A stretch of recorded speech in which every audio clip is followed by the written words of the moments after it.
we're here today to talk about the marriage-based interview process.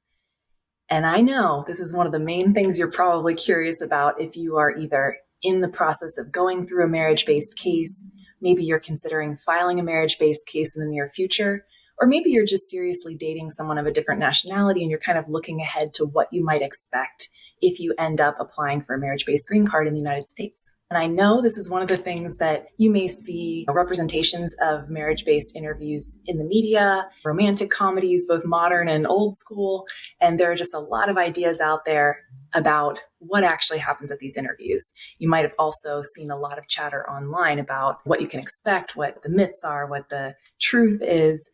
And I've seen a lot of things that are inaccurate. I've had a lot of clients come to me and say, I read this and this and this, and I'm so worried about my case. And what I have found is that when people know truly what to expect, what the process is of an actual marriage-based green card interview, they are able to prepare, they're able to be successful and feel a lot better in the process. So that's why we're doing this webinar, so that you have the necessary information from an actual reliable source and you can prepare accordingly. So how did I get this information? I have been doing this for a decade. I have represented thousands of couples through the marriage-based green card process. I have been with people in person in more USCIS offices than I can count, in more states than I even remember. And so this information here is just really a collection of everything I've learned over that time and everything I've seen actually happen in person, as well as connections with other immigration attorneys. So I'm super excited to share this with you all today. We're going to be sure to talk about the most important things, which include how does the interview actually work? What's the process? How can you prepare? What are some of the main types of questions you can expect to actually be asked at the interview? And also, what are some of the main myths that you probably might come across online? You should just sort of be aware that they actually probably won't apply to you. So without further ado, let's jump right in.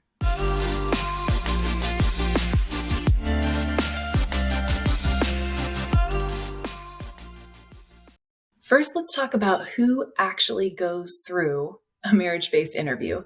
It sounds like it should be super obvious. Like if I'm applying with my spouse for some kind of visa or a fiancé visa, then I probably go through this process, right? A lot of people are surprised to find, though, that there are only certain types of marriage-based green card cases where you actually have an interview with both members of the couple, both the U.S. citizen or green card holder and their foreign national spouse. So the types of people who will actually have the kind of interview I'm going to describe are couples who are actually completing their process inside of the United States in an application type called adjustment of status. So if you're inside the United States on a different visa status and you're going to be switching to a green card through your marriage, then you potentially will have this type of interview. If your foreign national spouse actually lives abroad and their case is going to be done through what's called consular processing, which means that they're actually going to have a visa issued by a U.S. embassy on foreign soil, then they won't have this type of interview. Yes, they will be interviewed, but only the immigrant is typically interviewed in that case. And the U.S. citizen or green card holder's spouse doesn't attend that interview. In most cases, is not even allowed in the building, even if they were to show up at the U.S. embassy. So you might not be sure which one is actually going to apply to you, especially if you haven't yet spoken with an attorney about your case and you don't know strategically how your case is going to be handled. You don't really have to worry about that. I just want to make sure that you're completely aware that this doesn't apply to everyone. The good thing is, though, even if you turn out to have the case type where just the immigrant is interviewed, some of the things that I'm talking about today in terms of questions you should be prepared for or general things like that would still be applicable. So it certainly doesn't hurt you to know about this in case it does apply to you. One other thing I want you to be aware of is that in recent times, many couples have actually had their interview waived, meaning that they have the case type in the United States where typically they would be interviewed as a couple about the status of their marriage and all of those things. But the government has instead accepted all of the evidence by paper and told them that they don't actually have to come in person. So don't be surprised that that actually could happen in your case as well. Of course, that's always great when that happens. And then the process is a little bit easier. But either way, by watching this today, you're going to be better prepared. And that's our goal. So let's talk a little bit about the actual sort of logistical process of the interview itself. The first thing that will happen is you filed your case and you've been waiting a long time patiently for this interview to arrive. And then one day you'll get a paper notice in the mail that says that you've been called up for an interview. And so the notice will have the date and the time and the location of the USCIS field office that you're being assigned to. It will also have a list of things to bring. In general, you want to bring all those things. Do be aware, though, that that list that they literally send the same thing to everyone. It's just totally standard. So sometimes there may be additional things you do need to bring that your attorney will let you know, or some of the things maybe you've already submitted, like a medical exam, and it repeats it.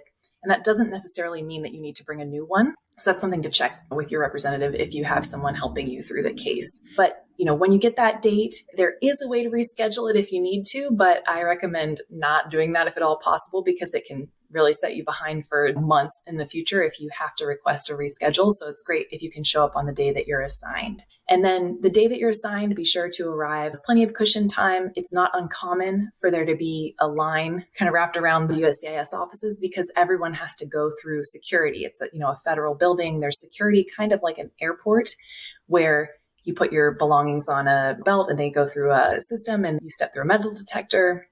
Sometimes they ask you to take off your shoes, especially if you're wearing kind of like heels that might have metal inside of them or things like that.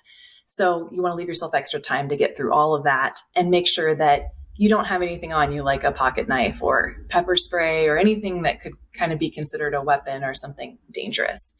So you'll go through security, and then after that, different USCIS offices around the country have slightly different setups in terms of how you check in. Some of the offices are smaller and there's like one window and a waiting room all in one floor because it's just a one floor office. Other offices are so big that they actually take up multiple floors in the building where they're located, and they might have one place they have you go check in and then they have you go to a different waiting room. But essentially the check-in usually involves just showing the interview notice that you have to show you have an appointment. And then for the foreign national member of the couple, they will take their digital fingerprints and photo again and just check them in that way. And then you'll be directed as a couple to go to a waiting room and wait for an officer to come out and call you back for an interview.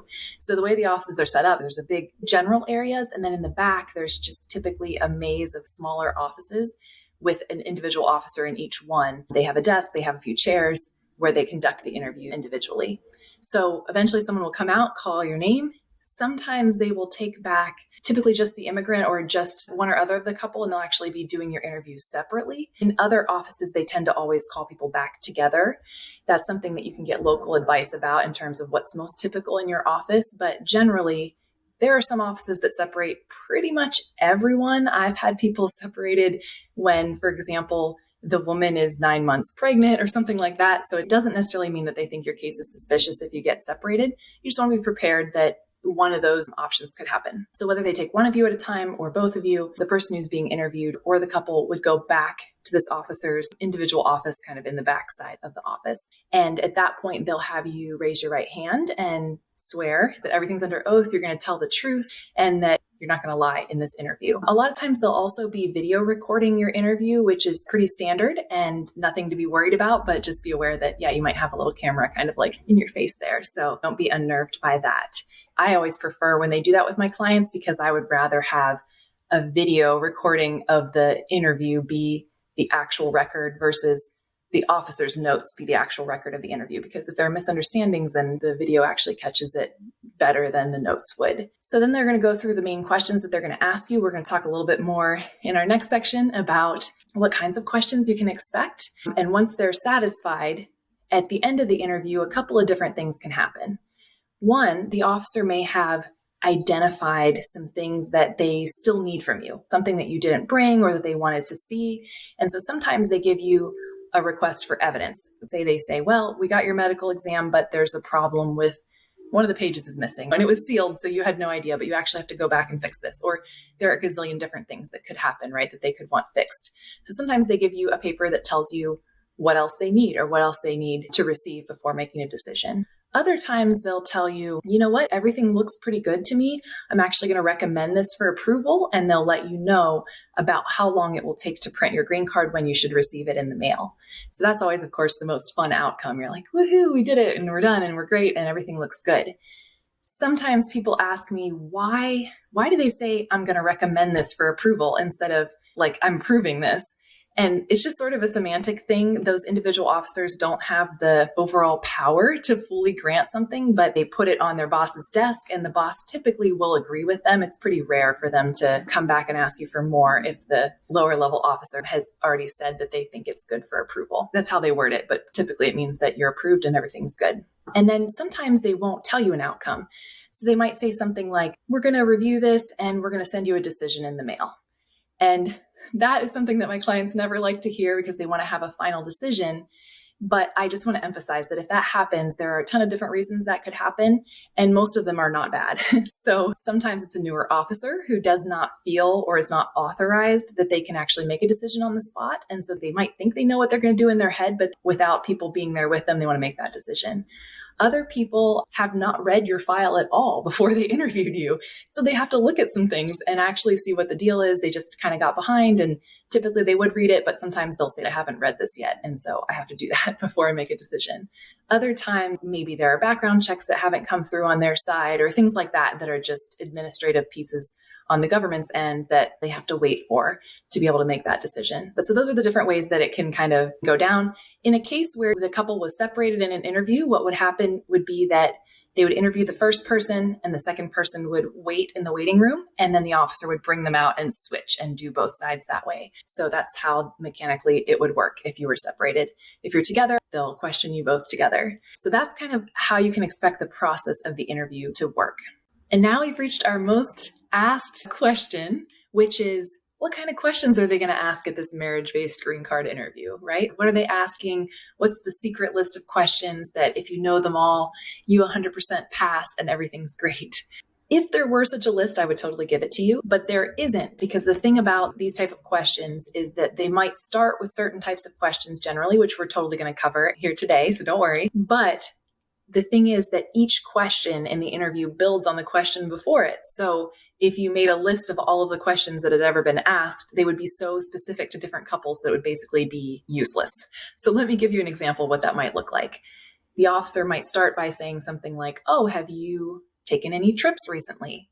And maybe the couple says, oh, yeah, we went to Chicago last weekend. Then the officer would say, oh, did anyone else go with you? And they would ask follow-up questions. They would ask about the activities they did there. They would ask things that would build on and on. Who was driving?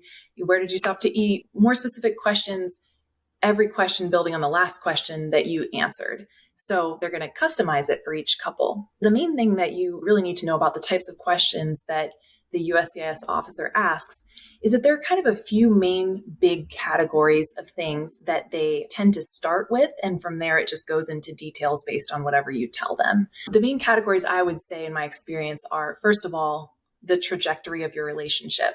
That includes things like, how did you meet? When did you meet? Who talked to who first? What was your little story about how you met? Or if you met on a dating app, what app was it and how did that happen? Were you friends first? Did you start dating right away? Or how long did it take you to go on a date? Just things about how you got started. And then questions about how the relationship progressed. Like, when was it that you started discussing marriage? Why did you decide this person was the right person for you that you wanted to commit to?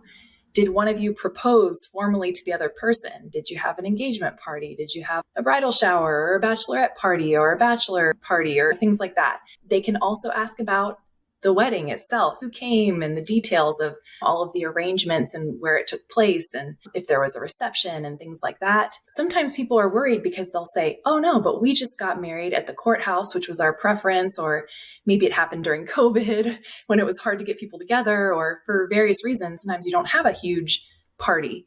But the thing is, you don't want to be worried so much about what the answer is. Obviously, you're going to tell the truth, whatever the answer is. The most important thing is that the story makes sense, right? So the officer is really looking for something that consistently they want to see that you as a couple just seem like you're really a couple and that the decisions you made make sense. So for some people, it might make sense to elope. And for other people, it makes more sense to have a big party. And so try not to second guess yourself too much about how your life has gone or think that they're expecting exactly the perfect 1950s traditional lifestyle or something like that, because they aren't. So talking about the relationship trajectory, that's kind of the first main category of questions that I tend to see. Also, they'll want to make sure that you know about each other's personal histories. So about each other's families, about each other's educational backgrounds, about the US partner should know about the immigration history of the foreign national partner, like what kind of visas they had before and when they came to the US and things like that. Things that have probably come up in conversation before, but it's good to review this before you actually go into an interview. Also things about their job and their habits and their preferences and things like that. So definitely make sure you're on the same page as far as your personal histories of each other. If you've had prior marriages or their children or things like that, all of that you should be prepared to talk about. A lot of times they'll ask about your typical routines. So that can be things like, when do you get up in the morning, each of you? Who gets up first? Do you have your own sides of the bed staked out? Or do you typically eat breakfast? Or is one person a coffee drinker or not? Or who comes home first? Who does the chores? Stuff like that. So just what are your daily routines and habits? And when you're answering questions like that, it's important, if you don't have a really set in stone routine and you happen to be in a separated interview where your partner's not there, you want to be sure that you're not too all or nothing. If you're like, I always do this, and then there's the one time you didn't and your partner happens to mention that, it's just a little bit more confusing. So be sure that you are telling the truth always, but not committing too hard to one position if it's not always the case. But definitely kind of talk through what are our personal routines and how do we do things each day. Sometimes I've seen that different members of the couple will have sort of different degrees of paying attention to small details about the house or about the routine. And so if you're the person who's kind of like, I was there, but I don't really remember, I didn't really pay attention to that, just saying, that's okay. That's definitely a personality type. Don't try to be what you're not and have flashcards about your own life or something. But also, it's a good time to kind of pay attention in preparation for this. And while we're talking about that, before I go to the next category, I was just going to say that if you don't remember or you don't know the answer to a question, just say you don't remember or you don't know. That doesn't mean you, as they would say, fail the interview. Normal people sometimes don't remember everything or they forget things. And it's certainly better to say you don't remember or that you forgot than to guess something under stress and have it not be the actual reality because you are under oath. So definitely you don't want to be guessing. The other category that I see a lot of questions have to do with financial issues. So things like, what do you each make at your jobs? When and how are you paid? Like, is it every other week? Is it twice a month? Is it direct deposit? Is it by a check? How much is it? And then questions about the different types of financial accounts you have together and separately, how you actually pay bills in the household, what types of vendors you use, like who's your internet provider, for example, or who's the cell phone provider, things about what companies you're actually using for different bills can be pretty typical. And they also like to ask about things like holidays and religious events that you may have celebrated and what did you do for each other's birthdays and did you go on any vacations and things like that is another primary category that I hear questions about. Typically, it's great to review all of those things. There are, of course, other types of questions that could be asked, but those are the most common categories that the officers will start their questions with. And like I mentioned before, from there, they're just going to go into more detail about things that you already said that are specific to you as a couple. So hopefully that gives you a better idea of what types of questions to expect. I know there's a lot on the internet, like you have to know the color of their toothbrush. And that's not really what happens because normal people can sometimes not know. So it's not usually to that level of specificity in this type of interview, just so that you're aware that there's a lot of scare tactics out there that are not relevant. And we'll talk a little bit more about that here before the end of the webinar so that you have some idea of what are the main myths that we see out there about the marriage-based immigration interview. Okay, so we've got to the point where you know basically what to expect at this type of interview. You know basically what kinds of questions you're going to be asked. So the next thing we're going to talk about is, okay, what's the best way to prepare for this then? And you probably have some ideas based on what we already talked about, but there are two main things I definitely recommend that you do, maybe three things ahead of time. One, be sure to go back and review the forms that you submitted initially. So there were a whole bunch of forms that whether you submitted them yourself or your attorney submitted them for you, your marriage-based petition, your green card application, and other related forms that have a whole lot of data about you, like your address history and your employment history. And they have some security related questions about like if you're a terrorist and if you've ever been arrested and a whole bunch of things like that, your immigration history. So check over those and make sure that, first of all, it is still accurate. If there's anything that needs updated, you're going to want to tell the officer about the updates during your interview. If you notice any errors that you didn't notice before, you would want to correct those at the interview. And then also it just gives you an idea of what part of the question, there's the relationship questions that we already talked about, but The other questions about eligibility that the officer would ask would be things that show up in the forms. So that's especially helpful if you might not be familiar with the security questions, or that might kind of freak you out, just to know that these are the types of questions they could potentially ask you about your eligibility. And then you won't think it's weird if the officer says, like, have you ever committed genocide or something like that? It's not personal. It's just part of the standard security questions that they ask. So review the forms so you're both familiar with what's on there. And then also talk through all of those main categories of questions that I mentioned, where you're talking through your relationship trajectory, your current routines, what you've done for major holidays, all of those categories. Just sit down and have a conversation. Don't make it like you're going to school. Don't make it stressful. Just talk through it so you're both refreshing your memory about exactly what happened. If someone asks you under pressure, hey, what'd you do for your last birthday? I don't remember what I did for my last birthday. I'd have to sit and think about it. And if I'm in front of an officer under oath on camera, it might not be the moment to like spark my memory, my recall. So if you think about that ahead of time, things like that together when you're feeling relaxed, it'll be easier for you to recall those details once you're actually in the office. So I just definitely recommend that you do those things. And then the third thing I would say, it's more just like good practice. Just make sure you take good care of yourself, try to get enough sleep, try to leave plenty of time so that you don't appear to the interview feeling rushed or late or worried. You're already maybe going to be feeling a little bit of nerves. So anything you can do to make it less stressful, like if you live far away from the office and your interview is very early, you might want to actually spend the night nearby the night before or something like that if you can, or just leave yourself plenty of drive time for cushion or things like that, just so that you show up in your best state without a lot of extra pressure. I would highly recommend that to prepare, and then you should be definitely in good shape. And there are some lists of practice questions out there, some of them a little sillier than others, and we have some out in our resources as well. So going through some practice questions or even doing a mock interview with your attorney can also be a helpful way to help you prepare if you feel like that would help you. All right, now we're going to talk about what you've all been waiting for, which is the most common myths that we see out there or that we hear from our clients about marriage-based green card interviews. So there are probably two different places that I see that a lot of these myths are probably coming from. One, movies, because of course, right? So people have seen something in the movies, assume it's true, don't realize that people who made the movies have no experience with this. It wouldn't be particularly interesting to make the movie have an accurate, immigration scene or anything like that. So just some weird stuff you see on the movies just doesn't happen in real life. There's this movie, they walk into the USCIS officer's office all the time, just without an appointment. The officer ends up like crashing their wedding. This stuff doesn't happen in real life. Don't worry that that's going to happen. They have a lot more things to do than crash your actual wedding the next weekend, but it made for some good TV. So we can appreciate that.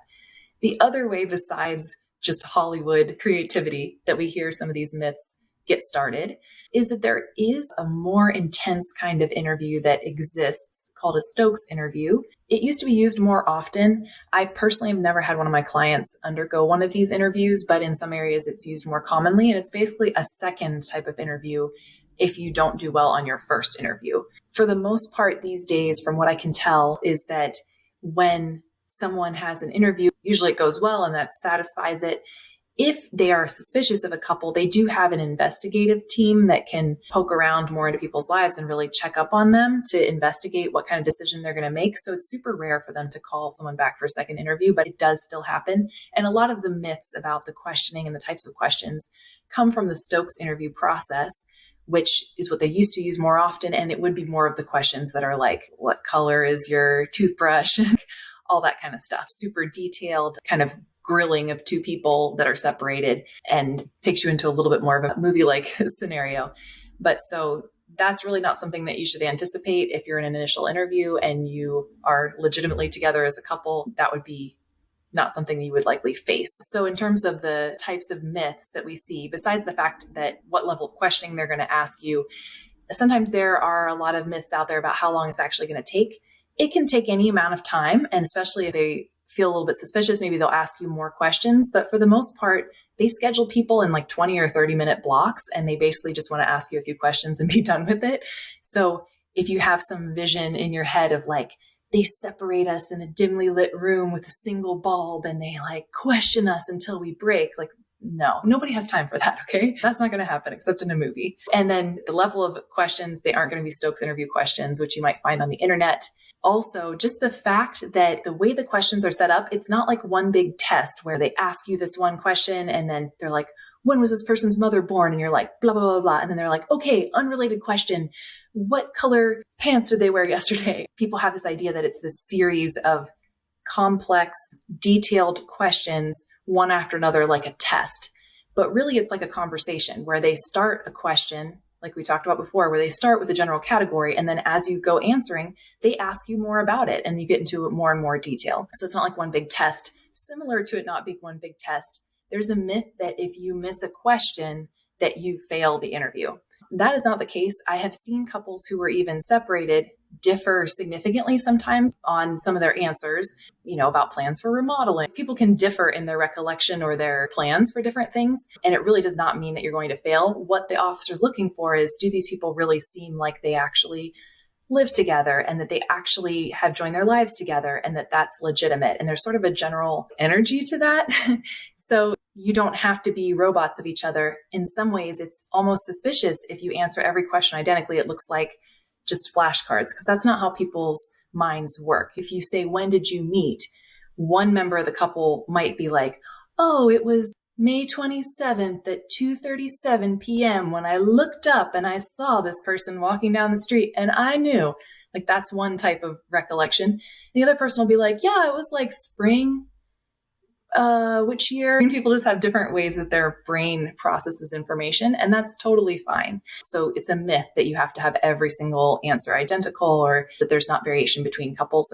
Normal variation is pretty common. So those are the main myths we see. Don't get too freaked out by the internet. That's why we're providing you with this information. Super happy we got to have this conversation today, and I wish you all the best. We'll be providing additional information about related topics for you, so we look forward to seeing you again soon.